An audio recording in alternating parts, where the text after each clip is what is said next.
Dans les 5 ans à venir, je ne propose pas de décaler l'âge de départ à la retraite. Est-ce qu'il faut décaler l'âge légal qui est aujourd'hui à 62 ans?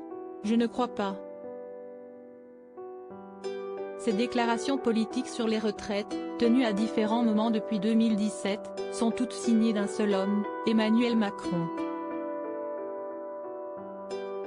Et elles se retrouvent aujourd'hui sur le compte Instagram d'un chanteur, Quenu.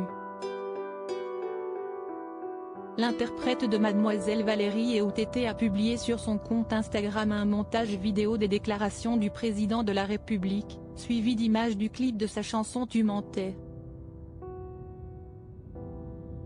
On y découvre Quenu dansant à cheval sur une bouée en forme de flamant rose et chantant Tu mentais, tu mentais. Tu mentais, tu mens, tu mentais, je sentais bien que tu mentais.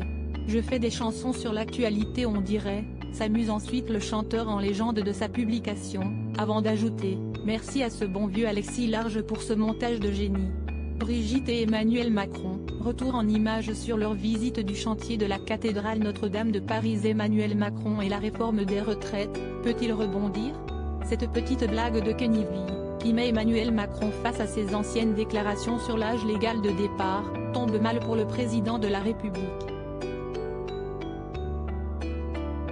Un an après le début de son deuxième quinquennat, le locataire de l'Élysée tente de tourner la page de la réforme des retraites. Après avoir regretté qu'un consensus n'a pas pu être trouvé, Emmanuel Macron a annoncé dans son allocution du 17 avril dernier un objectif de 100 jours d'apaisement. Le président de la République a ainsi annoncé de grands chantiers législatifs sur les thèmes d'un nouveau pacte de la vie au travail, de l'ordre républicain et du progrès pour mieux vivre.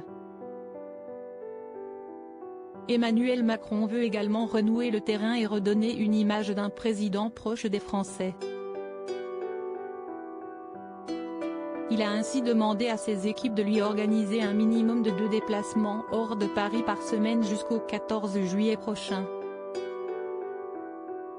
Mais les 2 premiers déplacements, mercredi 19 avril en Alsace et jeudi 20 avril dans l'Hérault, ont surtout été marqués par les images de manifestants empêchés et d'apostrophes musclées à l'attention du président de la République.